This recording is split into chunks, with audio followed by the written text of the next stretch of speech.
A very good morning, everyone. On behalf of JCI Tripayar and our Dynamic Skills Sprint 2025 team, I extend a warm welcome to all of you joining us today for a section number 20. We have hit a 20 a milestone in our journey of learning, growing, and empowering ourselves. Today's section is titled The Art of Expression Mastering Acting Basics. Let me share a bit about this racing star, our vibrant youngster, our junior JJ member Vishnu, who is a son of our JCI member Raju Nambishan and Preeta Raju. He has been a shining presence in the world of school drama and theatre. He was awarded Best Actor in the Valapad Ubajilla Kalotsav for 2 consecutive years, clinched the Best Actor title in the Jilla Kalotsav 2024, and earned an honorable mention for Best Actor in the State Kalotsav 2025. A remarkable achievement that speaks volume about his dedication and expressive powers. Vishnu has just completed his plus 2 with amazing results, but even at his young age, he carries his academic side along with his acting side both in hand. Now, today he will be taking us through the basics of acting, helping us understand how expression becomes a powerful tool in communication, whether on stage or screen or in everyday life. In Vishnu, we have appreciated him in our JCI meeting, LGV meeting. He has been given an opportunity to speak. When he was given with the opportunity to speak, we have all seen how wonderfully and confidently he presents himself. And I think, apart from his acting skills, he is a good orator and he has the potential to raise as one of the JCI Tripraya's wonderful orators.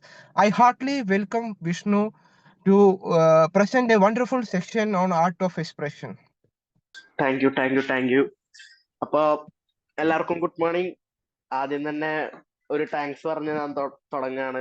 നമ്മുടെ first of all JCI തൃപ്രയാറിനെ പ്രതിനിധീകരിച്ച് ഇങ്ങനെ ഒരു session എടുക്കാൻ പറ്റിയതിനും, പിന്നെ ഈ ഒരു session എടുക്കാൻ ഇങ്ങനെ ഒരു അവസരം ഒരുക്കി തന്ന ഞങ്ങളുടെ പ്രസിഡന്റ് കൃഷ്ണ ചേച്ചിക്കും അങ്കിത്തേട്ടനും പിന്നെ നമ്മുടെ ഹിതേഷ് അങ്കിൾക്കും ഒക്കെ ഒരു താങ്ക്സ് പറഞ്ഞിട്ട് ഞാൻ തുടങ്ങുകയാണ്.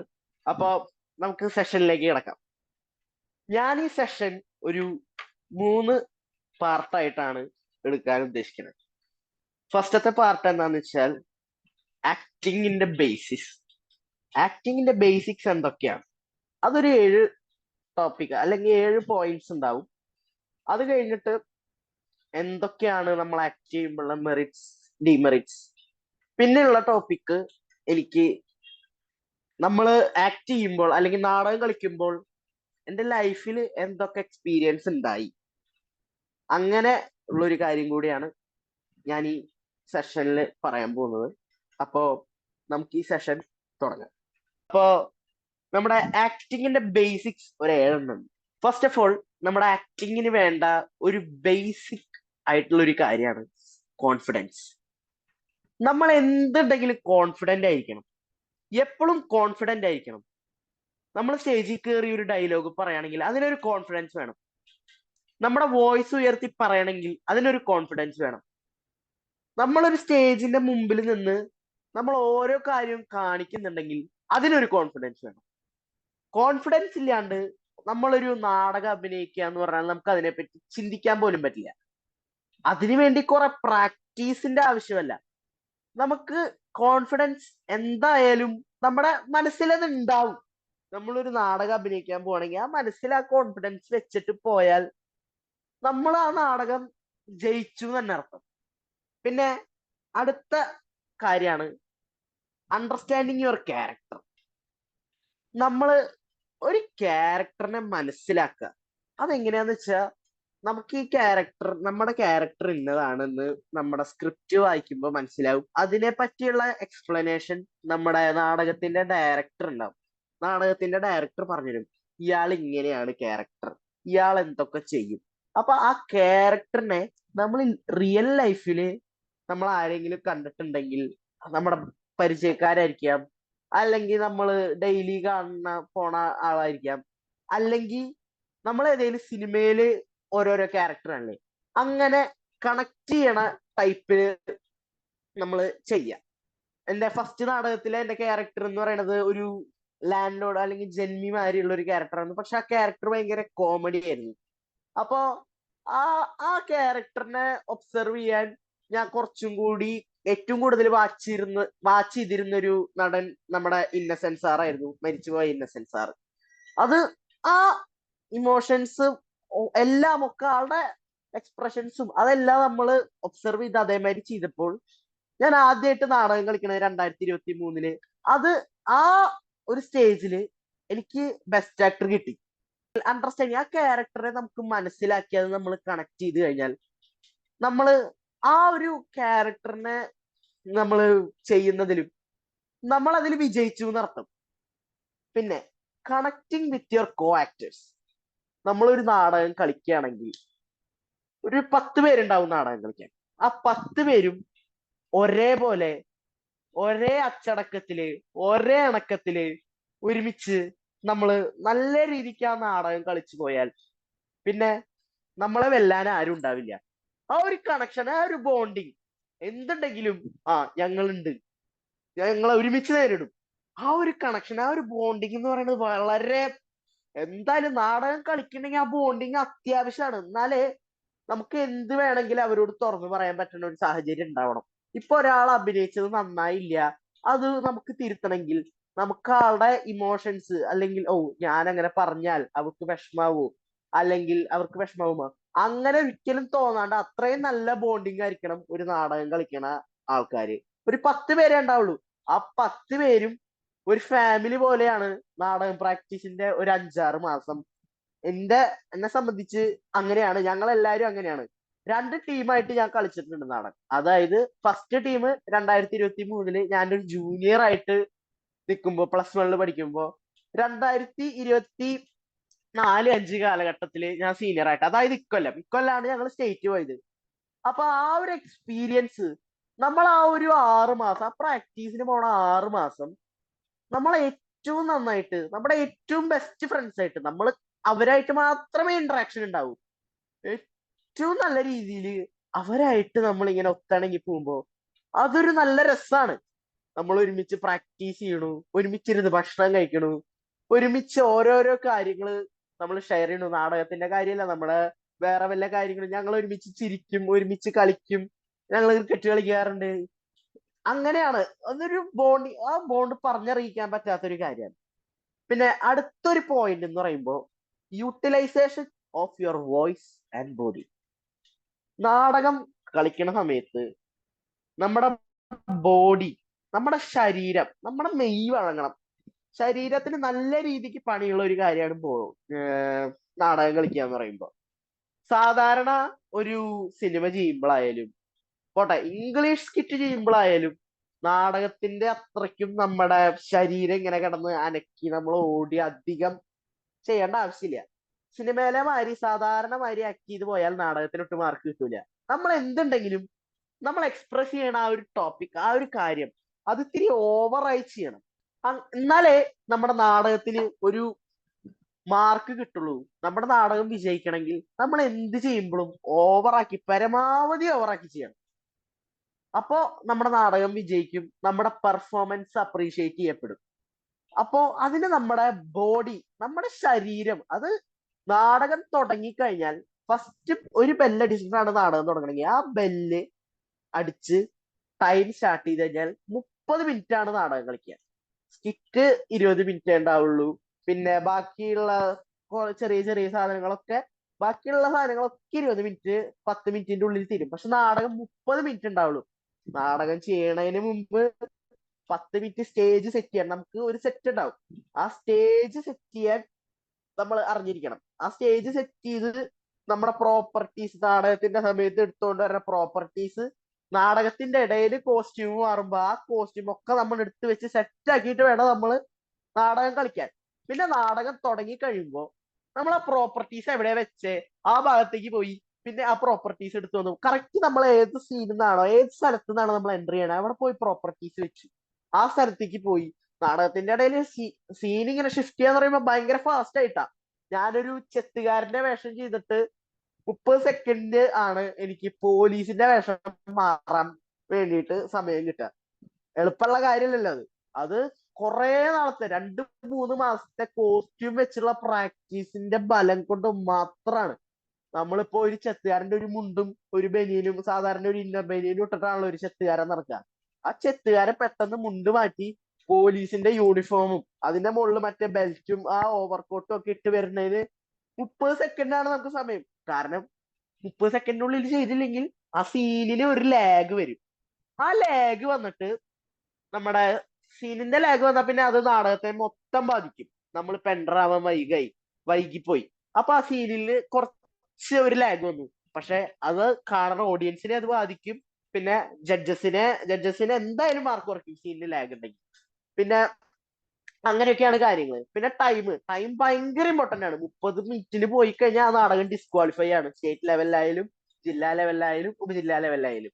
ഞങ്ങൾ നാടകം കളിക്കുമ്പോൾ ഇങ്ങനെ പിടിച്ചു നിർത്തുക ചെയ്യാറ് സമയം.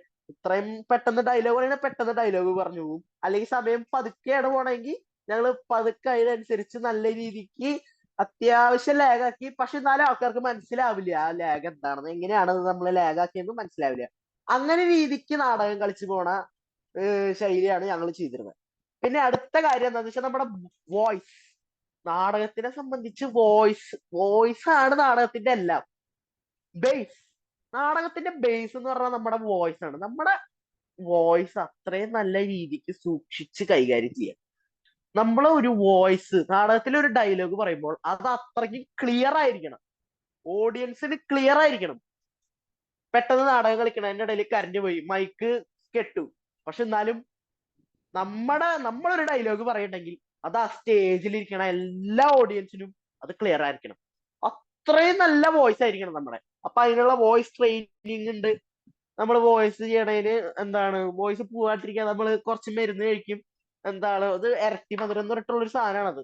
ആ മരുന്ന് നമ്മൾ കഴിച്ചു കഴിഞ്ഞാൽ നമ്മുടെ വോയിസ് നല്ല ക്ലിയർ ആയിട്ടിരിക്കും. പിന്നെ ആ നാടക പ്രാക്ടീസിന്റെ ഇടയിൽ ചൂടുവെള്ളം മാത്രമേ കുടിക്കാൻ പാടുള്ളൂ. പിന്നെ എന്താ ചൂടുവെള്ളം മാത്രമേ കുടിക്കാൻ പാടുള്ളൂ. പിന്നെ നമ്മൾ ഐസ്ക്രീം അങ്ങനെയുള്ള സാധനങ്ങളൊന്നും കഴിക്കാൻ പാടില്ല എന്നൊക്കെ ഉണ്ടെങ്കിൽ ഞങ്ങള് ക്ലാസ് കട്ട് ചെയ്ത് ഐസ്ക്രീം കഴിക്കാനൊക്കെ പോകാറുണ്ട് നാടക പ്രാക്ടീസിന്റെ ഇടയിൽ. പക്ഷെ എന്തായാലും മാഷ് പറയണത് മാതിരി കേട്ട് ആ നാടകത്തിന് വേണ്ടി ഒരു 3-4 മാസം അതിനു വേണ്ടി തന്നെ നമ്മള് ക്ലാസ്സിലൊന്നും കയറാണ്ട് പോയി അതിനു വേണ്ടി ചെയ്യുമ്പോ തിരിച്ചൊരു അതിനുള്ള ഔട്ട്പുട്ട് കിട്ടിയില്ലെങ്കിൽ കാര്യമല്ലോ. അപ്പൊ ഞങ്ങള് പരമാവധി എല്ലാം ത്യജിച്ച് വോയിസ് റെസ്റ്റ് കൊടുത്ത് ഞങ്ങൾ അങ്ങനെ സംസാരിക്കാണ്ട് പരമാവധി സമയം പോവാൻ ഞങ്ങൾ ഡംഷറാട്സ് കളിക്കാറ്. അപ്പൊ വോയിസ് യൂസ് ചെയ്യേണ്ട ആവശ്യമില്ലല്ലോ. അപ്പൊ വോയിസ് ഒരു പ്രധാന ഘടകമാണ്. പിന്നെ അടുത്ത ഒരു കാര്യം എന്ന് പറയുമ്പോ ലിവ് ഇൻ ദ മൂമെന്റ്. നമ്മള് നാടകം കളിക്കണതിന് തൊട്ട് മുമ്പ് ആ ഒരു ബെല്ലടിക്കണതിന് മുമ്പ് നമ്മളായിക്കോട്ടെ. പക്ഷെ ആ നാടകത്തിന്റെ ബെല്ലടിച്ചു കഴിഞ്ഞാൽ നമ്മള് ആ നാടകം കളിക്കണ ക്യാരക്ടറാണ്.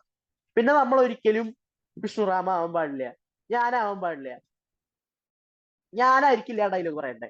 കാരണം ഞാൻ കളിച്ച ആ ക്യാരക്ടർ, ഞാൻ ആ ക്യാരക്ടറാണ്. ആ 30 മിനിറ്റും നാടകം കഴിയണ വരെ ഞാൻ ആ ക്യാരക്ടറാണ്. പക്ഷെ എന്ന് വെച്ച് എപ്പോഴും ആ ക്യാരക്ടർ പിടിച്ചു നിൽക്കാൻ പറ്റില്ല കേട്ടോ. നമ്മുടെ നാടകം കളിക്കുമ്പോ പല പല ക്യാരക്ടറായി മാറി വരേണ്ടി വരും. എനിക്ക് 3 ക്യാരക്ടർ ഉണ്ടായിരുന്നു ഇക്കൊല്ലം നാടകം കളിക്കുമ്പോ. എന്താന്ന് വെച്ചാ ഫസ്റ്റ് ഒരു ചെത്തുകാരനായിട്ട്, അതിന് ഡയലോഗ് ഒന്നുമില്ല. പിന്നെ ഒരു ഡാൻസ് കളിക്കുന്ന ആളായിട്ടായിരുന്നു. ഒരു ഡാൻസർ പാട്ടിന്റെ ഇടയിൽ ഇങ്ങനെ ഡാൻസ് കളിച്ചു, അതൊരു ഡയലോഗ് ഉണ്ടായിരുന്നത് മെയിൻ വില്ലനായിട്ട് ഒരു പോലീസായിട്ട് വന്നപ്പോഴായിരുന്നു. ആ ഡയലോഗുകളൊക്കെ പറയാൻ പറ്റിയത് എനിക്ക് വേറെ ഡയലോഗുകൾ മറ്റേ ക്യാരക്ടേഴ്സിനൊന്നും ഇല്ലാത്തതുകൊണ്ടായിരിക്കും അത്രയും നന്നായിട്ട് എനിക്ക് ഡെലിവറി ചെയ്യാൻ പറ്റിയിട്ടുണ്ടാവുക. അപ്പോ അതിന്റെ മാനറിസംസ് എത്ര പെട്ടെന്ന് നമ്മൾ ചേഞ്ച് ആകുമോ. ചിലപ്പോ നമ്മളൊരു പോലീസുകാരനായിട്ട് വന്നിട്ട് തൊട്ടടുത്ത സീനിൽ ആ ഡാൻസുകാരനായിട്ട് വരേണ്ട ഒരു ആവശ്യം ഉണ്ടാവും. കാരണം പോലീസുകാരൻ ഡാൻസ് കളിക്കണ മാതിരി ഡാൻസ് കളിച്ചാൽ ഡാൻസുകാരന്റെ പെർഫെക്ഷൻ ഉണ്ടാവില്ലല്ലോ.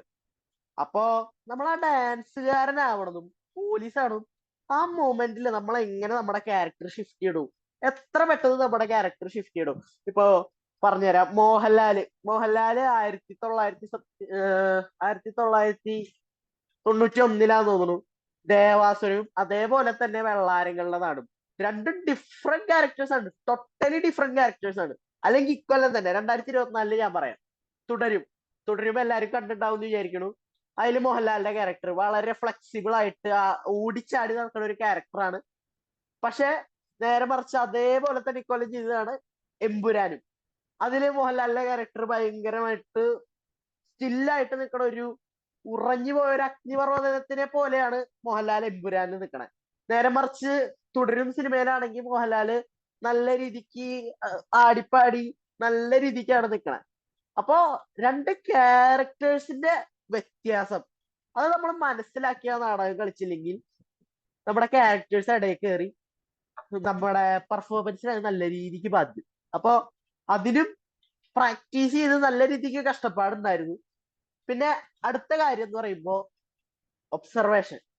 ഒബ്സർവേഷനെ പറയുകയാണെങ്കിൽ observation is an art of acting. Observation എന്ന് പറയുമ്പോ നമ്മള് അഭിനയിക്കുകയാണെങ്കിൽ ഒരു വടി നിലത്തുനിന്ന് ഒരു 50 വയസ്സുള്ള ഒരാൾ എടുക്കണ മാതിരി ആയിരിക്കില്ല ഒരു 70-80 വയസ്സുള്ള ആൾ എടുക്കുക. അതിന് ഓരോരോ മാനറിസംസ് ഉണ്ട്. നമ്മൾ അവരെ വാച്ച് ചെയ്യുക. ഓരോരോ ചെറിയ മൈന്യൂട്ട് ഒബ്സർവേഷൻ പോലും നമ്മൾ വാച്ച് ചെയ്യണം. അങ്ങനെ വേണം. കാരണം എന്താണെന്ന് വെച്ചാൽ എനിക്കിപ്പോ ഇത് നേരിട്ടാണ് ഞാൻ ചെയ്ത് കാണിച്ചു തന്നെ, പക്ഷെ ഇപ്പൊ ഇവിടെ വെച്ച് കാണിക്കാൻ പറ്റില്ല. നമ്മുടെ ആ ഒരു മൈന്യൂട്ട് ഒബ്സർവേഷൻ വളരെ ക്ലാരിറ്റി ആയിട്ട് ഡയലോഗ് പറയുകയാണെങ്കിൽ പോലും ഇപ്പൊ ഒരു 50 വയസ്സുകാരന്റെ സൗണ്ട് ആയിരിക്കില്ല ഒരു 70-80 വയസ്സുള്ള ആൾക്ക്. സൗണ്ടിൽ ചെറിയ രീതിക്കുള്ള വിറപ്പിക്കൽ ഉണ്ടാവും. നമ്മുടെ ഓരോരോ സൗണ്ട് 50 വയസ്സുള്ള ഒരാളുടെ സൗണ്ട് എന്ന് പറയുമ്പോൾ അത് അത്യാവശ്യം ക്ലിയർ ആയിരിക്കും, ബോൾഡ് ആയിരിക്കും. പക്ഷെ 70-80 വയസ്സുള്ള ആൾക്ക് ആ ഒരു സൗണ്ട് ആയിരിക്കില്ലല്ലോ. നമ്മള് പരമാവധി പതുക്കെ വയ്യാണ്ട് പറയണ മാതിരി ആയിരിക്കും അവര് പറയാം. അപ്പോ അങ്ങനെയുള്ള മൈന്യൂട്ട് ആയിട്ടുള്ള ഒബ്സർവേഷൻ പോലും അത് നമ്മുടെ പുറത്തു നിന്നുള്ള നമ്മൾ ക്യാരക്ടർ കാണുന്ന മാതിരി ആയിരിക്കാം, അല്ലെങ്കിൽ ഏതെങ്കിലും സിനിമ കണ്ടിട്ട് മാതിരി നല്ല രീതിക്കുള്ള ഒരു ഒബ്സർവേഷൻ ഒബ്സർവേഷൻ ചെയ്യുക. നാടകം കളിക്കണതിന് മുമ്പ് നല്ല രീതിക്ക് ഒബ്സർവേഷൻ ചെയ്താൽ നമുക്ക് നല്ല രീതിക്ക് നമ്മുടെ ക്യാരക്ടർ ബാക്കിയുള്ളവർക്ക് നമുക്ക് പോർട്രേ ചെയ്ത് കാണിക്കാൻ പറ്റും. പിന്നെ അവസാനത്തെ ടോപ്പിക്കാണ് ഇമോഷൻസ്. നമ്മുടെ ഇമോഷൻസ് എങ്ങനെയാണോ നമ്മുടെ ദേഷ്യമാണെങ്കിൽ പോലും, നമ്മുടെ സന്തോഷമാണെങ്കിൽ പോലും, വിഷമാണെങ്കിൽ പോലും അത് നമ്മള് നല്ല രീതിക്ക് ഓവറായിട്ട് കാണിക്കുക. നമുക്കിപ്പോ ചെറിയ ദേഷ്യം വന്ന് ഒരു ചെറിയ രീതിക്ക് ഒരു ദേഷ്യം വന്ന മാതിരി കാണിക്കാൻ പറയാം. നമ്മൾ നല്ല രീതിക്ക് അത്യാവശ്യം ഓവറായി കാണിച്ചാലേ നാടകത്തിൽ മാർക്ക് കിട്ടുള്ളൂ. ഇമോഷൻ നമ്മൾ നല്ല രീതിക്ക് കാണിക്കുക. അപ്പൊ ചെറിയൊരു കരച്ചിലാണെങ്കിലും കണ്ണീര് നമ്മുടെ കണ്ണിൽ ഉണ്ടായിരിക്കണം. നമ്മുടെ കണ്ണ് കലങ്ങിന്ന് മനസ്സിലാവണം. നമ്മുടെ വോയിസ് അത് മനസ്സിലാവണം. ഒരാൾ സന്തോഷിച്ച് വർത്താനം പറയണ മാതിരി ആയിരിക്കില്ലല്ലോ ഒരാള് ദേഷ്യപ്പെട്ടായാലും ഒരാള് ഭയങ്കര രീതിക്ക് സന്തോഷിച്ചിട്ടായാലും വർത്താനം പറയാം. ആ ഒരു ഇമോഷൻസ് നമ്മൾ എങ്ങനെ പോർട്രേ ചെയ്യുന്നു, ആ ഒരു ഇമോഷൻസ് നമ്മൾ എങ്ങനെ നല്ല രീതിക്ക് നമ്മള് കളിച്ച് ബാക്കിയുള്ളവരുടെ മുമ്പിൽ കാണിക്കുന്നു, ആ ഇമോഷൻസ് നമ്മളെങ്ങനെ ചെയ്യണു. ബാക്കിയുള്ളവർക്ക് കാണിച്ചില്ലെങ്കിൽ ആ ഇമോഷൻസ് നമ്മളെങ്ങനെ, നമുക്ക് ഇപ്പൊ എനിക്ക് സങ്കടം വന്നിട്ട് ഞാൻ വർത്താനം പറയാണെന്ന് എനിക്ക് തോന്നണ്ടേ, ആ ഇമോഷൻസ് അത്രയും നല്ല രീതിക്ക് മനസ്സിലാക്കി ചെയ്യുക. ബേസിക് കാര്യങ്ങൾ ഇത്രയേ ഉള്ളൂ.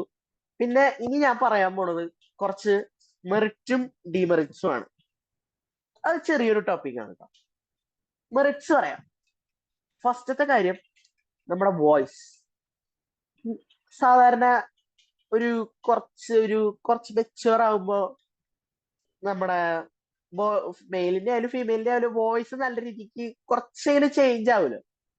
ഞാനൊരു 10ാം ക്ലാസ്സിൽ പഠിക്കുമ്പോ നാടകം കളിക്കുന്നതിന് മുമ്പ് വരെ എന്റെ വോയിസ് ഭയങ്കര ഫീമെയിൽ ടച്ചുള്ള ഹൈ പിച്ച് വോയിസ് ആയിരുന്നു. ഞാൻ നാടകം കളിച്ചു തുടങ്ങിയപ്പോ ഇത്രയും ഇത്തിരി മെയിൽ വോയിസ് ആയി. എനിക്ക് ഭയങ്കര വിഷമമുള്ള ഒരു കാര്യമായിരുന്നു. 10ാം ക്ലാസ് ആയപ്പോഴും എനിക്ക് എന്താ ഇത്രയും നല്ല വോയിസ് കിട്ടാത്ത, എനിക്കിപ്പോൾ എന്താണ് ഇപ്പോഴും എപ്പോഴും ഇങ്ങനെ ഈ ഫീമെയിൽ വോയിസ്. പിന്നെ നാടകം കളിച്ച് അങ്ങോട്ട് കഴിഞ്ഞപ്പോഴെങ്കിലും എന്റെ വോയിസ് ആകെ ചേഞ്ച് ആയി. ഇന്നലെയും കൂടി എന്റെ ഒരു ഫ്രണ്ട് ഇന്നലെ കണ്ടിരുന്നു. ഞങ്ങൾ 10ാം ക്ലാസ്സിൽ ഒരുമിച്ച് പഠിച്ചതാ. അതിൽ പിന്നെ ഞങ്ങൾ 2 വർഷം കഴിഞ്ഞിട്ട് ഇന്നലെ കാണാൻ. അപ്പൊ ചോദിച്ചു എന്നോട്, എന്താണത്, എന്ത് വോയിസ് അത്, നിന്റെ വോയിസ് ഇങ്ങനെ ആയിരുന്നില്ലല്ലോ. പക്ഷെ അതിനൊരു പ്രശ്നം ഉണ്ടായിട്ട് ആ വോയിസ് ഇങ്ങനെ ചേഞ്ച് ആയ പിന്നെ മര്യാദക്ക് പാട്ട് പാടിയിരുന്നതിന് ഇപ്പൊ പാട്ട് പാടാൻ കുറച്ച് സ്ട്രഗിൾ ഉണ്ട്. ഹൈ പിച്ചിൽ എടുക്കുമ്പോ നല്ല സ്ട്രഗിൾ ഉണ്ട്, അത് പക്ഷെ കുഴപ്പമില്ല. അപ്പൊ വോയിസിന്റെ കാര്യം. പിന്നെ നമ്മുടെ ബോഡിയുടെ കാര്യമാണ് എന്തായാലും പറയണ്ടേ. ബോഡി നല്ല രീതിക്ക് നമുക്ക് വഴങ്ങും. നമ്മളൊരു സാധാരണ സ്റ്റില്ലായിട്ട് നിൽക്കുന്ന മനുഷ്യൻ, അധികം മേലനങ്ങാത്ത മനുഷ്യനാണെങ്കിൽ നമ്മൾ നാടകം കളിച്ചു കഴിഞ്ഞാൽ നമ്മുടെ ബോഡി എങ്ങനെയൊക്കെയാ നമ്മൾ ഫ്ലെക്സിബിൾ ആയിട്ട് എങ്ങനെയൊക്കെയാ മൂവ് ചെയ്യുന്നത് നമുക്ക് അതിനെ പറയാൻ പറ്റില്ല. നല്ല രീതിക്ക് ഫ്ലെക്സിബിൾ ആകും. ഒരു നാടക പ്രാക്ടീസ് ഒക്കെ തുടങ്ങി കഴിഞ്ഞാൽ ഒരു ഫസ്റ്റ് 2-3 മാസം നാടക പ്രാക്ടീസ് ഉണ്ടെങ്കിൽ ആ നാടക പ്രാക്ടീസ് കഴിയുമ്പോ, ആ നാടക സെക്ഷൻ കഴിയുമ്പോ നമ്മുടെ ഒരു വെയിറ്റ് ഇല്ലേ, വെയിറ്റ് ഒരു 5-6 കിലോ എന്തായാലും കുറഞ്ഞിരിക്കും. അത്രേ ഉള്ളൂ. പിന്നെ കുറച്ച് ഡീമെറിറ്റ്സ് പറയാനുള്ളത് എന്താന്ന് വെച്ചാൽ, നമ്മള് നല്ല രീതിക്ക് സ്ട്രെസ്ഡ് ആവും. നല്ല രീതിക്ക് സ്ട്രെസ് വരും. നമുക്ക് വേറൊരു കാര്യം ചെയ്യാൻ പറ്റില്ല, പഠിക്കാൻ പറ്റില്ല, മര്യാദയ്ക്ക് വർത്താനം പറയാൻ പോലും പറ്റില്ല, എണീക്കാൻ പറ്റില്ല. നമ്മൾ നാടക പ്രാക്ടീസ് കഴിഞ്ഞ് വന്നാൽ നേരെ ഭക്ഷണം കഴിച്ച് കിടന്നുറങ്ങാം. വീട്ടിൽ ആരോടും മിണ്ടാൻ പോലും പറ്റില്ല മര്യാദയ്ക്ക്. ഓരോരോ കാര്യങ്ങളും നമ്മൾ ചെയ്യുമ്പോൾ അതിനനുസരിച്ചുള്ള നമ്മുടെ ബോഡി എനർജി ഭയങ്കര ഡൗൺ ആയിരിക്കും. കാരണം എന്താ വെച്ചാൽ 30 മിനിറ്റ് ഒരു നാടകം കളിക്കുമ്പോൾ 30 മിനിറ്റ് നമ്മൾ റെസ്റ്റ്ലെസ് ആയി അനങ്ങാണ്ട് റെസ്റ്റ്ലെസ് ആയി അനങ്ങാണ്ട് നിൽക്കാണ്ട് നമ്മളിങ്ങനെ കിടന്നിങ്ങനെ ഓടുകയാണ് സ്ക്രീനിന്റെ ഇടയിൽ. നാടകത്തിന്റെ ഓൺ സ്റ്റേജിലല്ല, ഓഫ് സ്റ്റേജ്, ബാക്ക് സ്റ്റേജിൽ നമ്മൾ കോസ്റ്റ്യൂം മാറുമ്പോ വേഗം സാധനങ്ങൾ ഡ്രസ്സ് എടുത്ത് മാറ്റി അടുത്ത ഡ്രസ്സ് ഇട്ടു നല്ല രീതിക്ക് ഓടിച്ചാടി ചെയ്യല്ലേ. അപ്പൊ അങ്ങനെ ചെയ്ത് നമ്മുടെ വെയിറ്റ് ഒക്കെ, ബോഡി വെയിറ്റ് ഒക്കെ നല്ല രീതിക്ക് കുറഞ്ഞ വയ്യാണ്ടാവും. പിന്നെ വേറൊരു കാര്യം എന്താന്ന് വെച്ചാ, നമുക്ക് വേറൊരു കാര്യം ചെയ്യാൻ പറ്റില്ല. നമ്മൾ പഠിക്കണതിന്റെ ഇടയിൽ മര്യാദയ്ക്ക് പഠിക്കാൻ പോലും പറ്റില്ല. ഞങ്ങളുടെ ക്ലാസ് ഒക്കെ നല്ല രീതിക്ക് മിസ്സായിട്ടുണ്ട്. നാടകം ക്ലാസ് ഒരു 3-4 മാസം ഞങ്ങളുടെ അക്കാഡമിക് ഇയറിൽ, അതും പ്ലസ് വൺകാരെ സംബന്ധിച്ച് പിന്നെയും പ്രശ്നമില്ല. +2 എന്ന് പറയുമ്പോൾ അറിയാലോ. എന്നിട്ട് നല്ല രീതിക്ക് ക്ലാസ് മിസ്സായിട്ട് ഞങ്ങൾ ജനുവരിയിലാണ് ക്ലാസ്സിൽ തന്നെ മര്യാദയ്ക്ക് കയറി തുടങ്ങിയത്. അപ്പൊ ഈ ക്ലാസ്സുകളൊക്കെ ഏകദേശം കഴിഞ്ഞു. ഞങ്ങൾ ഒരു ഒക്ടോബറിൽ പ്രാക്ടീസ് തുടങ്ങിയിട്ട് ജനുവരി വരെ പ്രാക്ടീസ് തന്നെയായിരുന്നു. അപ്പൊ അങ്ങനെയുള്ള കുറച്ച് കാര്യങ്ങളുണ്ട്. അതൊക്കെയാണ് ഡീമെറിറ്റ്സ്. ഇനി ഞാൻ എന്റെ പേഴ്സണൽ എക്സ്പീരിയൻസ് ഷെയർ ചെയ്യാം. ഇതാണ് കുറച്ചുകൂടി എൻജോയ്മെന്റ് ആയിട്ട് നല്ല രീതിക്ക് ചെയ്യാൻ പറ്റുള്ളൂ. 2023 ഒരു സെപ്റ്റംബറിലാണ് നാടകത്തിന്റെ ഓഡീഷൻ വരുന്നത് നമുക്ക്. ആ ഓഡീഷൻ വന്നിട്ട് ഇങ്ങനെ ക്ലാസ്സിലെല്ലാരും ഇങ്ങനെ ഇരിക്കുക. ക്ലാസ്സിൽ ഇങ്ങനെ അനൗൺസ്മെന്റ് വരുന്നുണ്ട്, നാടകം അഭിനയിക്കാൻ താല്പര്യമുള്ളവർ എത്രയും പെട്ടെന്ന് താഴെ സ്റ്റേജിൽ വന്ന് ചേരുക എന്ന് പറഞ്ഞിട്ട് മാഷ് അനൗൺസ് ചെയ്തു. ഞങ്ങള് ക്ലാസ്സിലിരുന്നാണെങ്കിൽ ആകെ ബോറടിച്ച് ഉറക്കം വന്ന് ഒരു ഉച്ച കഴിഞ്ഞിട്ട് ലഞ്ച് കഴിച്ചിട്ട് തൊട്ടപ്പുറത്ത് അടുത്ത പീരീഡാണ്, 5-ാമത്തെ 6-ാമത്തെ പീരീഡ്. ഉറക്കം വന്നിരിക്കുക ക്ലാസ്സിന്റെ ഇടയിൽ. നല്ല രീതിക്ക് ഉറക്കം വന്നിരിക്കുമ്പോ എങ്ങനെയെങ്കിലും ക്ലാസ്സിൽ നിന്ന് ഇറങ്ങി പോയാൽ മതി എന്നായി. അപ്പൊ ഇങ്ങനെ വന്നപ്പോ എന്തായാലും പോവാലോ, ഇനി ഇറങ്ങി പോവാ, വാ അഭിനയിക്കാനുള്ളവരൊക്കെ വാ എന്ന് പറഞ്ഞിട്ട് ഞങ്ങൾ ഒരു കൂട്ടുകാരെ 5-6 പേര് ഒരുമിച്ച് പോയി. നോക്കുമ്പോ സ്റ്റേജ് എന്നിട്ട് എന്താ, ഞാൻ വിചാരിച്ചു വല്ല ചോദിച്ച് എന്നിട്ട് എടുക്കാനായിരിക്കുന്ന വിചാരിച്ചത്. ഞങ്ങള് നേരെ ഒരു നാടകത്തേക്ക് കയറും. പിന്നെ ഏതേലും ഒരു റൂമിന്റെ ഉള്ളിൽ പോയി റിഹേഴ്സ് ചെയ്താൽ മതി. പക്ഷെ നോക്കുമ്പോ എന്താ, സെലക്ഷൻ ഉണ്ട്. സെലക്ഷൻ ആണെങ്കിൽ 3 ടീച്ചർമാര്, ബാക്കിയുള്ള കുട്ടികള്, അവിടുത്തെ അവരെല്ലാരും കാണണം, അവരുടെ മുമ്പിൽ അഭിനയിക്കണം. ഞങ്ങളാകെ പെട്ടു. അതിന്റെ ഇടയിൽ 2 പേര് അഭിനയിക്കാതെ അതുകൊണ്ട് തിരിച്ച് ക്ലാസ്സിൽ പോയി. പക്ഷെ എന്നാലും വന്നതല്ലേ വെച്ചിട്ട് ആ ക്ലാസ് എങ്ങനെയെങ്കിലും പോട്ടെ, കുറച്ച് കോൺഫിഡൻസ് ഇത്തിരി കൂടുതലുള്ളതുകൊണ്ട് അഭിനയിക്കാന്ന് വിചാരിച്ചു. അങ്ങനെ അഭിനയിച്ചപ്പോ ഞാൻ വിചാരിച്ചില്ല കേട്ടോ സെലക്ഷൻ കിട്ടുന്നു. അത് കഴിഞ്ഞിട്ട് ഇതേമാതിരി വേറൊരു ദിവസം ക്ലാസ്സിന് പോയിട്ട് ക്ലാസ്സിലേക്ക് ഇരുന്ന് എടുത്തപ്പോ മൈമിന്റെ സെലക്ഷൻ വിളിച്ചു. മൈമിനും നാടകത്തിനും ഒരേ ഓഡീഷൻ ഉള്ള ചേട്ടനായിരുന്നു. ഞങ്ങളുടെ ഡയറക്ടർ തന്നെയായിരുന്നു. ഞാൻ ഒരേ ഡയറക്ടർ ആയിരുന്നു. അപ്പൊ മൈമിനുള്ള ആൾക്കാർ വരാൻ പറഞ്ഞപ്പോ ഞാൻ അങ്ങോട്ട് ചെന്നപ്പോ പറഞ്ഞു, നിന്റെ നാടകത്തിന് സെലക്ട് ആക്കിയിട്ടുണ്ട്, നീ മൈമിനൊന്നും നിൽക്കണ്ട, നീ പോക്കോളൂ. ഞാൻ ആകെ ഞെട്ടിത്തിരിച്ചു. നാടകത്തിന് സെലക്ഷൻ കിട്ടിയത് എനിക്ക്. പിന്നെ അങ്ങനെ പ്രാക്ടീസ് തുടങ്ങി. ഞങ്ങളുടെ പ്രാക്ടീസ് തുടങ്ങിയപ്പോ ഇങ്ങനെ നാടകം ഇങ്ങനെ കളിച്ചു തുടങ്ങി. ഫസ്റ്റ് ഞാൻ വെറുതെ വന്ന് ഡയലോഗ് പറഞ്ഞു പോവാന്ന് വിചാരിച്ചു. നാടകം പറയാം വന്നു, നമ്മുടെ ഡയലോഗ് പറഞ്ഞു, നമ്മുടെ പാർട്ട് ചെയ്തു, പോവാ. അത്രേ ഉള്ളൂ ഞാൻ നാടകത്തിനെ പറ്റി വിചാരിച്ചത്. പക്ഷെ പ്രാക്ടീസ് തുടങ്ങിയപ്പോ ഓഫ് ഓഫ് ബോഡി മൂവ്മെന്റ്സ് കുറെ ഉണ്ട്. വെറുതെ വന്ന ഡയലോഗ് പറഞ്ഞ് കളിച്ച് പോവലല്ല നാടകം. ഓഫ് ബോഡി മൂവ്മെന്റ്സ് കുറെ ഉണ്ടെന്ന് മനസ്സിലാക്കിയത് ഒരു പ്രാക്ടീസ് തുടങ്ങിയ ഒരു 2-3 ആഴ്ചക്ക് ശേഷമാണ്. ഞാൻ നിർത്തിപ്പോയാലോ എന്ന് വിചാരിച്ചു. നല്ല രീതിക്ക് അടി കിട്ടും മര്യാദക്ക് നമ്മൾ കളിച്ചില്ലെങ്കിൽ, മര്യാദക്ക് കോസ്റ്റ്യൂം മാറി വന്നില്ലെങ്കിൽ, നമ്മുടെ ഡയലോഗ് പറയണം, നമ്മുടെ ഡയലോഗിന്റെ മോഡുലേഷൻ പോലും ശരിയായില്ലെങ്കിൽ നല്ല പണിഷ്മെന്റ്സ് കിട്ടാറുണ്ട്. അതൊക്കെ നമ്മുടെ നല്ലതിന് വേണ്ടിയാണ്. നമ്മൾ അത് പരമാവധി നന്നായി ചെയ്യാനും ശ്രമിച്ചിട്ടുണ്ട്. പക്ഷെ തെറ്റി വരുമ്പോ അടി മേടിക്കാണ്ട് ഒരു മാർഗമില്ല. അപ്പൊ അങ്ങനെയൊക്കെ നമ്മൾ പരമാവധി നന്നായി ചെയ്ത് ഫസ്റ്റ് നാടകം എന്താണ്, നാടകം കളിക്കുന്നതിന് മുമ്പ് ഒരു കാര്യം ഉണ്ടായി. ഞങ്ങളുടെ സ്കൂളില് ടീച്ചർമാരെല്ലാരും കൂടെ വന്ന് ഞങ്ങളുടെ നാടക റിഹേഴ്സലിന്റെ സമയത്ത് ഒരു ട്രയല് മാതിരി കളിച്ചു നോക്കി ഞങ്ങള്. അപ്പൊ എന്താ, ഞങ്ങക്ക് ആർക്കും ഒരു പ്രതീക്ഷ ഉണ്ടായിരുന്നില്ല ഫസ്റ്റ് കിട്ടുന്നത്. ആകെ 2 ടീം ഉണ്ടായിരുന്നുള്ളൂ കേട്ടാ ഉപജില്ലയില്. ഇങ്ങനെ നാടകം ആർക്കും പ്രതീക്ഷ ഉണ്ടായിരുന്നില്ല. ഞങ്ങളുടെ സ്കൂള് ഇതുവരെ നാടകം ഉപജില്ല മര്യാദക്ക് 10-11 വർഷത്തിന് ശേഷം കയറിയിട്ടില്ല. ഒരു 10 വർഷമായി ഞങ്ങൾ ഉപജില്ല കയറിയിട്ടെന്ന് അവിടെയുള്ള ടീച്ചർമാര് പറഞ്ഞിരുന്നു. അപ്പൊ അവർക്ക് ഞങ്ങളിൽ ഒരു പ്രതീക്ഷ ഉണ്ടായിരുന്നില്ല. അങ്ങനെ ഞങ്ങൾ നാടകം കളിച്ച് കാണിച്ചു കൊടുത്തു. എന്റെ 2-3 ഡയലോഗുകൾ തെറ്റിയ കാര്യം എനിക്ക് മാത്രമേ അറിയുള്ളൂ. പക്ഷെ നമ്മളത് എങ്ങനെയൊക്കെയോ മേക്കപ്പ് ചെയ്ത് പോയി. അത് വേറെ ആർക്കൊട്ടും മനസ്സിലായില്ല. അങ്ങനെയുള്ള കുറെ കാര്യങ്ങളുണ്ട് നാടകം കളിക്കുമ്പോൾ. നമ്മുടെ ഡയലോഗ്, നമ്മൾ സ്റ്റേജ് എങ്ങനെ മാനേജ് ചെയ്യണു, നമ്മുടെ ഒരു പ്രോപ്പർട്ടിയുടെ കാര്യം പറയണ്ട, അത് ഇക്കൊല്ലത്തെ കഥയാണ്. അത് വരും, അത് ഞാൻ പറയാം. അപ്പൊ ഇങ്ങനെ മര്യാദക്ക് ഇങ്ങനെ കളിച്ചു പോയി. ബാക്കിയുള്ള ടീച്ചർമാരൊക്കെ വന്ന് ഫീഡ്ബാക്ക് ഒക്കെ പറഞ്ഞു, കുറച്ചുകൂടി നന്നായിട്ട് അഭിനയിക്കാം, എന്തായാലും പ്രതീക്ഷ ഒന്നും ഇല്ല, ഉപജില്ലയിൽ നിങ്ങൾ തിരിച്ചു പോരാളല്ലെന്നാണ് എല്ലാരും വിചാരിച്ചത്. പക്ഷെ ഉപജില്ലയിൽ ഞങ്ങൾ നാടകം കളിച്ചു, നല്ല രീതിക്ക് തന്നെ കളിച്ചു. എന്നിട്ട് ഞങ്ങൾക്ക് ഫസ്റ്റ് കിട്ടുകയാണ്. എനിക്ക് ബെസ്റ്റ് ആക്ടറും കിട്ടി. അപ്പൊ ഞങ്ങൾക്ക് എന്തെന്നില്ലാത്ത സന്തോഷമായിരുന്നു. ഉപജില്ല കിട്ടിയപ്പോൾ ഞങ്ങൾ ഏതാണ്ട് സ്റ്റേറ്റ് പോയിരുന്ന ഞങ്ങൾ വിചാരിച്ചത്. പക്ഷെ ഉപജില്ലയിൽ കളിച്ചതിന്റെ ഒരു 2 ഇരട്ടി നന്നായിട്ടെങ്കിലും നമ്മൾ ജില്ലയിൽ കളിച്ചാൽ നമുക്ക് ജില്ലയിൽ നല്ല രീതിക്ക് മാർക്ക് കിട്ടുള്ളൂ. ഉപജില്ലയിൽ ആകെ 2 ടീമേ ഉള്ളൂ നാടകം കളിക്കാൻ. 2 ടീമിൽ ഒന്നാം സ്ഥാനമായത് വലിയ കാര്യമല്ല. ആകെ അതില് ആക്ടേഴ്സ് ആയിട്ട് നടന്നത് ഒരു 5 പേരാണ്. 5 പേര്, 5 ആക്ടേഴ്സിന്റെ ഇടയിൽ നിന്ന് ഒരു ബെസ്റ്റ് ആക്ടർ അത്രയ്ക്ക് വലിയ കാര്യമല്ല എന്ന് എല്ലാരും പറഞ്ഞിരുന്നു. പക്ഷെ നമുക്കത് വലിയ കാര്യമല്ലോ, ഫസ്റ്റ് ആയിട്ടാണ് കിട്ടുന്നത്. പക്ഷെ അത് ശരിക്കും വലിയൊരു കാര്യമായിരുന്നില്ല. എന്നിട്ട് ജില്ലയില് 13 ടീമുണ്ട്. 13, 2 ടീമിന്ന് കളിച്ച് ജയിച്ച ആൾക്കാരാണ് 13 ടീമുള്ള ജില്ലയിലേക്ക് മത്സരിക്കാൻ പോണെ. പക്ഷെ ജില്ലാ പ്രാക്ടീസിന്റെ സമയമായപ്പോഴേക്കും കുറെ പ്രശ്നങ്ങള് ഞങ്ങളുടെ ആ നാടകം ബാച്ചിനുണ്ടായി. 23-24 ബാച്ചിന് നേരിടേണ്ടി വന്നു. ഞങ്ങളുടെ ഒരു ടീംമേറ്റ് ന്യൂമോണിയ വന്ന് അഡ്മിറ്റ് ആയി. ഒരാൾക്ക് കുറച്ച് പേഴ്സണൽ കാര്യങ്ങൾ കാരണം പ്രാക്ടീസിന് ഇറങ്ങാൻ പറ്റാണ്ടായി. പിന്നെ പ്രാക്ടീസ് മര്യാദയ്ക്ക് ചെയ്യാൻ പറ്റാണ്ടായി. 3 പേര് 4 പേരൊക്കെ വെച്ച് എങ്ങനെ നമ്മള് 10 പേരുടെ നാടകം റിഹേഴ്സ് ചെയ്യും? ബാക്കിയുള്ളവരുടെ ഡയലോഗ് നമുക്ക് പറയാൻ അറിയില്ല. അങ്ങനെ നമ്മൾ എന്ത് ചെയ്തു, ആ ന്യൂമോണിയ വന്ന ആൾക്ക് എന്തായാലും കളിക്കാൻ പറ്റില്ല, ആള് നാടകം കളിച്ച ആളുടെ ജീവന് വരെ ഭീഷണിയായി എന്ന് പറഞ്ഞു. ഞങ്ങൾ തൽക്കാലത്തേക്ക് ഒരൊറ്റ ഒരു ദിവസം കൊണ്ട് പുതിയൊരാളെ വെച്ച് റിഹേഴ്സ് ചെയ്യിപ്പിച്ചു ഞങ്ങളുടെ നാടകം. എന്നിട്ട് അതെങ്ങനെയൊക്കെയോ ജില്ലയിൽ മര്യാദയ്ക്ക് ഞങ്ങൾ കളിച്ചെങ്കിലും ഞങ്ങൾക്ക് 3rd എ ഗ്രേഡ് കിട്ടുകയാണ് ചെയ്തത്. പക്ഷെ പോയിന്റ്സ് ഒക്കെ സെയിം ആണെന്നെങ്കിലും 3rd എ ഗ്രേഡ് കിട്ടി. ഞങ്ങൾ അപ്പീൽ വെക്കാന്ന് വിചാരിച്ചു. പക്ഷെ 3rd അപ്പീല് വെക്കലില്ല സ്റ്റേറ്റിലേക്ക് എന്ന് പറഞ്ഞു. ആകെ കുറെ കാലം വിഷമായിരുന്നു. ഭയങ്കര വിഷമിച്ച്, അയ്യോ എന്നാലും ഞങ്ങളുടെ നാടകം പോയില്ലേ എന്നൊക്കെ വിചാരിച്ച് വിഷമിച്ച് നടന്ന് അങ്ങനെ പോയി. അങ്ങനെ ഇക്കൊല്ലം നാടകത്തിന് നിക്കണില്ല എന്ന് വിചാരിച്ചായിരുന്നു നിന്നിരുന്നത്. കാരണം ഭയങ്കര ചെറിയ രീതിക്ക് നല്ല രീതിക്ക് മടിയുണ്ട്. പിന്നെ ഇത് കളിക്കണ്ടേ. പിന്നെ +2 ക്ലാസ്സുകൾ തുടങ്ങി. +2 ക്ലാസ്സുകൾ തുടങ്ങിയപ്പോ മനസ്സിലായി നാടകത്തിൽ നിൽക്കാൻ തന്നെയാ നല്ലത്. ക്ലാസ്സിലിരുന്ന ഒരു ഇനി ഒരു 7-8 മാസം കൊണ്ടു നടക്കാൻ എളുപ്പമല്ല നാടകം ഇല്ലാണ്ട്. 24 മണിക്കൂർ ക്ലാസ്സിൽ ഇരുന്നാ പറ്റില്ല എന്ന് എനിക്ക് മനസ്സിലായി.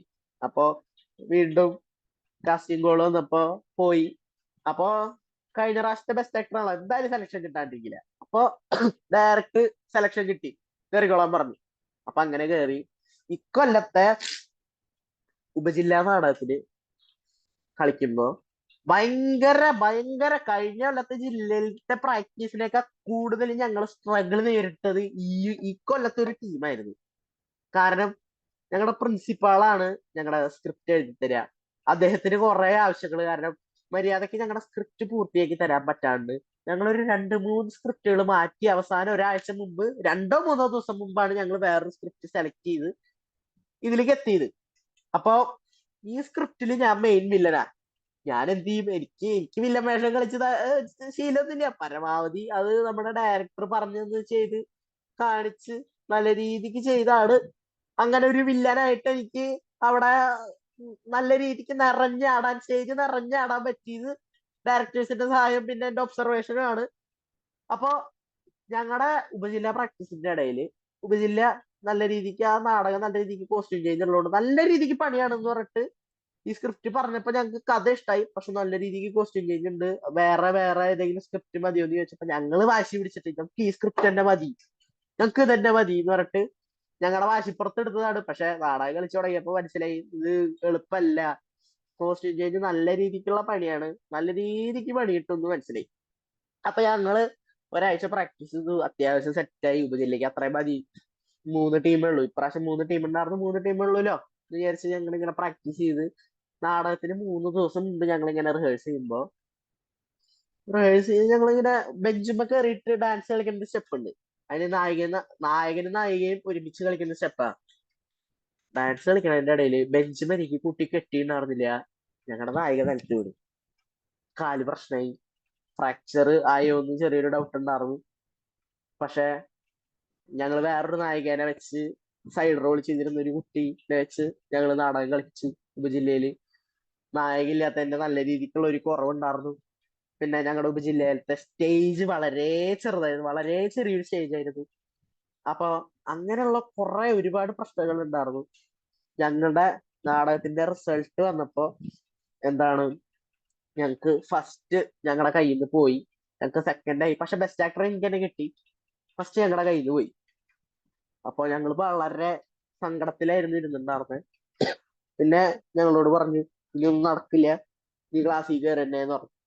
അപ്പൊ അപ്പീൽ എന്ന് പറഞ്ഞിട്ടൊരു കാര്യം ഉണ്ടല്ലോ, ഞങ്ങൾ അപ്പീൽ വെച്ചു. സ്റ്റേജ് വളരെ ചെറുതാണെന്ന് പറഞ്ഞിട്ട് അപ്പീൽ വെച്ചു. പ്രാർത്ഥന തന്നെയായിരുന്നു ഒരു 10 ദിവസം. അപ്പീൽ കിട്ടണേ. ഞങ്ങളെല്ലാരും 10 പേരും നല്ല നല്ല രീതിക്ക് പ്രാർത്ഥിക്കും, ഈശ്വരാ എങ്ങനെയെങ്കിലും അപ്പീൽ കിട്ടിയാൽ മതി, എങ്ങനെയെങ്കിലും അപ്പീൽ കിട്ടിയാൽ മതി. അങ്ങനെ പ്രാർത്ഥിച്ച അവസാനം നാടകത്തിന്റെ ഒരു 5 ദിവസം മുമ്പ് ഞങ്ങൾക്ക് അപ്പീൽ കിട്ടി എന്ന് പറഞ്ഞു. പിന്നെ ഞങ്ങൾക്ക് വാശിയായി, എങ്ങനെയാണ് ഞങ്ങൾ ഫസ്റ്റ് അടിക്കും, ജില്ല ഞങ്ങൾ അടിച്ച് ഞങ്ങൾ എങ്ങനെയും സ്റ്റേറ്റ് പോകും എന്ന് പറഞ്ഞു. ഞങ്ങൾ എങ്ങനെയും സ്റ്റേറ്റ് പോയിരിക്കുന്നത് ഞങ്ങൾക്ക് ഭയങ്കര രീതിക്ക് നല്ല രീതിക്ക് ഒരു വാശിയായിരുന്നു. സ്റ്റേറ്റ് പോയേ ഞങ്ങൾ ഇരിക്കുള്ളൂ. അങ്ങനെ സ്റ്റേറ്റിന് പോണു. ജില്ല ജില്ല ഞങ്ങള് നല്ല രീതിക്ക് തറോലി പ്രാക്ടീസ് ചെയ്തു. പിന്നെ ഞങ്ങൾ അങ്ങനെ വർത്താനം പറഞ്ഞു ഞങ്ങള് ഇരിക്കാനൊന്നും നിന്നില്ല, ഞങ്ങൾ നല്ല രീതിക്ക് പ്രാക്ടീസ് ചെയ്തു. ജില്ലയില് ഞങ്ങളുടെ നാടകം കളിച്ചു തുടങ്ങിയപ്പോ ഏറ്റവും വലിയൊരു പ്രതിസന്ധി ഞങ്ങളെ നേരിട്ടത്, നാടകം തുടങ്ങിയപ്പോ തന്നെ കർട്ടൻ വീഴാൻ പോയി. അത് നമ്മുടെ തെറ്റല്ല, അത് വലിക്കണവരുടെ തെറ്റ്. ചെറുതായിട്ട് ആ വലിക്കണവര് മര്യാദയ്ക്ക് വലിക്കാന്നാണ്. ഫസ്റ്റ് ഇംപ്രഷൻ പോയില്ലേ, നമ്മൾ എന്ത് ചെയ്യും. എന്നാലും കുഴപ്പമില്ല, ഞങ്ങൾ വീണ്ടും ഒന്നും കൂടി കളിച്ചു. അതിന്റെ ഇടയിൽ മ്യൂസിക് നിന്ന്.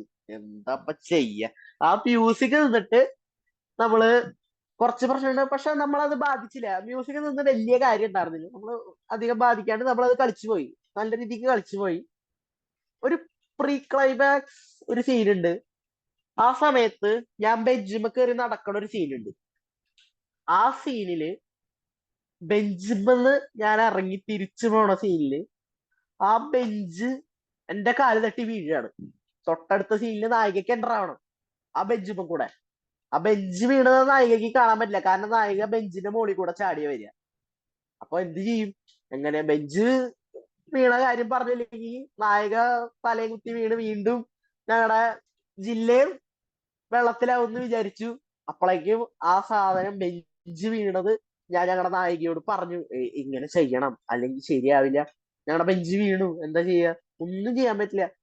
എന്നിട്ട് നായിക അപ്പുറത്തു കൂടെ എൻ്റർ ചെയ്ത് ആരും കാണാത്ത രീതിയിൽ നൈസായിട്ട് ഞങ്ങൾ ബെഞ്ച് ആ സീനിന്റെ ഒരു എന്താണ് സീനിന്റെ നമ്മുടെ ഇത് പോവില്ലേ, നമ്മുടെ ആ ഒരു സീനിന്റെ ആ ഇമോഷൻസ് ആ ഒരു ആൾക്കാരിലേക്ക് എത്ര, ആ ഒരു സീനിന്റെ ഒരു കണ്ടിന്യൂറ്റി അല്ലെങ്കിൽ ആ ഫ്ലോ പോവാത്ത രീതിയിൽ, അതാർക്കും മനസ്സിലാവാത്ത രീതിയിൽ വളരെ സിമ്പിൾ ആയിട്ട് ഞങ്ങളുടെ നായിക അത് എടുത്തു വെച്ചു.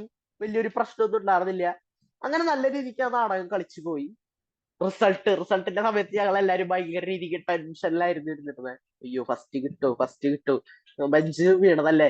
ഞാനൊക്കെ ഭയങ്കര രീതിക്ക് വിഷമായിട്ട് കുറ്റബോധത്തിലായിരുന്നു. പക്ഷെ ഞാൻ കാരണം ബാക്കിയുള്ള എല്ലാരെയും ഫസ്റ്റ് പോയി, എന്റെ കാല് തട്ടിയിട്ടല്ലേ ബെഞ്ച് വീണേ, അങ്ങനെ ഇങ്ങനെ എന്നൊക്കെ പറഞ്ഞിട്ട് അവിടെ പ്രോപ്പർട്ടീസ് ഒക്കെ എടുത്ത് എറിഞ്ഞ് ആകെ ദേശീയപതായിരിക്കും. അപ്പൊ എന്നിട്ട് പറഞ്ഞു ഇങ്ങനെ, അയ്യോ എന്ത് ചെയ്യും, നമ്മളിനി എന്ത് ചെയ്യും. എന്നിട്ട് റിസൾട്ട് പ്രഖ്യാപിക്കണതിന്റെ സമയത്ത് ഞങ്ങളുടെ കോഡ് നമ്പർ 13 ആയിരുന്നു. അപ്പൊ ഫസ്റ്റ് ബെസ്റ്റ് ആക്ട്രസും പറഞ്ഞു. ബെസ്റ്റ് ആക്ടർ എനിക്കാണ് കിട്ടിയത്. അപ്പൊ ഒരു സന്തോഷം. പക്ഷെ എന്നാലും ഞാൻ ഭയങ്കര ടെൻഷനിലായിരുന്നു, സ്റ്റേറ്റ് പോകാൻ പറ്റുമോ ഇല്ലയോ. അപ്പൊ കോഡ് നമ്പർ 13 അടുത്ത തലത്തിലേക്ക് കടന്നി കടത്തി കടന്നിരിക്കുന്നു എന്നാണ് ആൾ പറഞ്ഞത്. കടന്നിരിക്കുന്നു, അടുത്ത തലത്തിലേക്ക് പോവാൻ പറ്റിയ നാടകം കോഡ് നമ്പർ 10. ഞങ്ങളാകെ ജോളിയായി, ഞങ്ങളന്ന് അടിച്ച് പൊളിച്ച് ആ രാത്രി മൊത്തം ഞങ്ങൾ അവിടെ കറങ്ങി നടന്ന്. പിന്നെ കുറെ ഇന്റർവ്യൂ ഒക്കെ എടുക്കാൻ വന്നിരുന്നു. ആൾക്കാര് ഇന്റർവ്യൂ എടുക്കാൻ വന്നു. നല്ല രീതിക്ക് നമ്മൾ ഇന്റർവ്യൂ എടുത്തു. ഭയങ്കര സന്തോഷമായിരുന്നു. പിന്നെ സ്റ്റേറ്റിന്റെ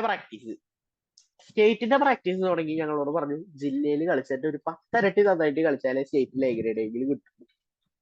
ഇങ്ങനെ സ്റ്റേറ്റ് ഞങ്ങൾ നല്ല രീതിക്ക് പ്രാക്ടീസ് ചെയ്തു. പ്രാക്ടീസ് പറയുമ്പോ 30 മിനിറ്റ് നാടകത്തിന്റെ ഒരു ദിവസം 30 മിനിറ്റ് നാടകം കളിക്കണമെങ്കിൽ അത് ഞങ്ങൾ ഒരു 30 വട്ടം റിഹേഴ്സ് ചെയ്തു. 30 വട്ടം റിഹേഴ്സ് ചെയ്ത് നമ്മുടെ ബോഡിയൊക്കെ വയ്യാണ്ടായി കഴിഞ്ഞാലും നിർത്തില്ല. ഞങ്ങളുടെ ഡയലോഗുകൾ വീണ്ടും വീണ്ടും വീണ്ടും പറഞ്ഞുകൊണ്ടിരിക്കും. ഡയലോഗുകൾ വെറുതെ പറയല്ല, ഞങ്ങളുടെ ഡയലോഗ് ആക്ഷൻ കാണിച്ച് പറയും.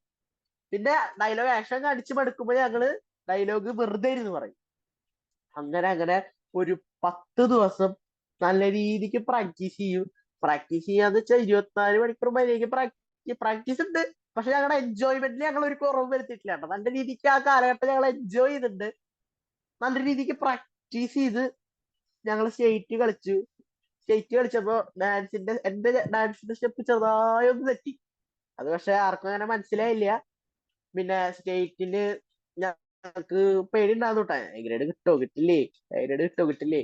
ഇങ്ങനെ ഞങ്ങളുടെ ഓരോരോ സീനിന് നല്ല രീതിക്ക് എൻജോയ് ചെയ്ത് നിൽക്കണ ഒരു ഓഡിയൻസ് ആയിരുന്നു കേട്ടോ. അതായിരുന്നു ഞങ്ങളുടെ സ്റ്റേറ്റിന്റെ ഏറ്റവും വലിയ പ്ലസ് പോയിന്റ്. ഞങ്ങൾക്ക് നല്ല രീതിക്ക് എൻജോയ് ചെയ്ത് നിൽക്കണ ഓഡിയൻസ് ഉണ്ടെങ്കിൽ നമുക്ക് നല്ല രീതിക്ക് നമ്മുടെ നല്ല എനർജി കയറും. ഇപ്പൊ ഞാനൊരു സീൻ കഴിഞ്ഞ് എന്റെ ഒരു നല്ല രീതിക്ക് നല്ലൊരു ഡയലോഗ് പറഞ്ഞിങ്ങനെ നിൽക്കുമ്പോ ആ നിപ്പിന് ആ ഒരു കയ്യടി വീണിരിക്കണം. ആ കയ്യടി വീണ നമ്മൾ ആ സീൻ ജയിച്ചു നടത്തും. നല്ല രീതിക്ക് ആ സീൻ നമുക്ക് തന്നെ ഒരു ഉല്ലാസം അല്ലെങ്കിൽ ഉന്മാദം വരും. ഇങ്ങനെ അപ്പൊ അടുത്ത സീൻ ഇത്തിരി കൂടി നന്നായി, ഇത്തിരി കൂടി നന്നായി കയ്യടി കിട്ടും. അങ്ങനെ നല്ല രീതിക്ക് കയ്യടി കിട്ടും എന്നുള്ള രീതിയിൽ നമ്മൾ അത്രയും നന്നായിട്ട് ഞങ്ങൾ സ്റ്റേറ്റ് നല്ല ഊർജത്തോടെ കളിച്ചു. എന്നിട്ട് സ്റ്റേറ്റിന്റെ റിസൾട്ട് വന്നു. ഞങ്ങൾക്ക് എ ഗ്രേഡ്. ബെസ്റ്റ് ആക്ടർ എനിക്ക് കിട്ടിയില്ല, പക്ഷെ ഹോണറബിൾ മെൻഷൻ കിട്ടി. ബെസ്റ്റ് ആക്ടറിൽ നേരിയ വ്യത്യാസത്തിലാണ് എല്ലാവരും പോയത് എന്ന് പറഞ്ഞു. അങ്ങനെ എന്റെ പേര്, ബെസ്റ്റ് ആക്ടറിന്റെ പേര് പറഞ്ഞപ്പോ എനിക്ക് ചെറിയ വിഷമം ഉണ്ടായിരുന്നു. പിന്നെ എന്റെ പേര് വീണ്ടും പറഞ്ഞു. നന്നായി ചെയ്തു, പക്ഷെ നേരിയ വ്യത്യാസത്തിലാണ് പോയത്. അതാ ചിലപ്പോ ആ ഡാൻസ് സ്റ്റെപ്പ് തെറ്റിയതായിരിക്കും. എനിക്ക് മര്യാദയ്ക്ക് ഡാൻസ് കളിക്കാൻ അറിയില്ല, ചെറുപ്പത്തിലേ ഞാനങ്ങനെ. അപ്പൊ കുഴപ്പമില്ല, നല്ല രീതിക്ക് നമ്മൾ ചെയ്തു. പിന്നെ അത് കഴിഞ്ഞിട്ട് അവസാനമായിട്ട് നാടകം കളിക്കണത് ഞങ്ങളുടെ സ്കൂളിലെ ആനുവൽ ഡേക്കാണ്. അത് ഞങ്ങള് നാടകം കാണാൻ പറ്റാത്തവർക്ക്, സ്റ്റേറ്റ് വരെ വന്ന് ഞങ്ങളെ നാടകം കാണാൻ പറ്റാത്തവർക്ക് വേണ്ടി ഞങ്ങൾ നല്ല രീതിക്ക് ലൈറ്റ് ഒക്കെ അറേഞ്ച് ചെയ്ത് നല്ല രീതിക്ക് കളിച്ചു. അങ്ങനെ അവസാനമായിട്ട് ജനുവരി 31-ാം തീയതിയാണ് ഞാൻ എന്റെ നാടകം കളിക്കണേ. അങ്ങനെ നാടകം കളിച്ചൊക്കെ കഴിഞ്ഞ് പ്രാക്ടീസ് ഒക്കെ കഴിഞ്ഞ് പഠിപ്പ് തുടങ്ങി. പഠിച്ച് ആ 2 മാസം കൊണ്ട് പഠിച്ച് എന്നെ കൊണ്ട് പറ്റുന്ന രീതിയിൽ 3 A+ഉം 3Aയും 88% മേടിച്ച് ഞാൻ പാസ്സായി. അപ്പോ ഇപ്പൊ ഇനി അടുത്തൊരു തലത്തിലേക്ക് നല്ലൊരു കോളേജിൽ കയറി അവിടെ ഒരു ഡി സോൺ, ഇന്റർ സോൺ നാടകങ്ങള്, ഇത്രയും കൂടി പ്രൊഫഷണൽ ആയിട്ടുള്ള നാടകങ്ങൾ നല്ല രീതിക്ക് കളിക്കാൻ പറ്റും എന്ന് വിചാരിക്കുന്നു. അപ്പോ ഈ സെഷൻ ഇവിടെ പൂർത്തിയായി. Thank you. ഇനി ആർക്കെങ്കിലും എന്തെങ്കിലും ചോദിക്കാണെങ്കിൽ ചോദിക്കാം. Vishnu, you have done a wonderful section on art of expression. Thank you. And Vishnu is a representation of a youth that JCI India envisions. He has been in JCI since his childhood. His father has been a JCI member, and he has all the qualities of a JCI youth. If we conduct a random experiment in our schools, any school, be it CBSE, state or ICSE, when we ask their name, they will be like, they can't pronounce their names confidently. Each words of his section resonated confidence. So Vishnu has a facial resemblance to our complete actor Mohanlal sir. So all the very blessings for his future. Now I would like to invite our JCI director, JC Hari PK, who has completed Speechcraft successfully in 2025. And he will be giving a very vibrant, very energetic vote of thanks to our guest, Vishnu. So on to Hari PK, JC Hari PK for the vote of thanks. Thank you. As we conclude today's vibrant session, I take this opportunity to express our heartfelt gratitude. First and foremost, thank you, Vishnu Ram, for accepting our invitation and delivering a session that was both enlightening and enjoyable. Your talent, humility have inspired every one of us. To all the participants, thank you for your enthusiastic presence and engagement. And a big shout out to our organization team, our President JC Krishna, Secretary JC Abhishek, Treasurer JC Ankit, and our VP Training JC Sitesh, and our Director Training JC Savit Velai, for putting this together so beautifully. So we look forward to meeting you all again in the next Skills Sprint session. Until then, keep learning, growing, and empowering. Thank you and have a great day. Thank you, JC Hari.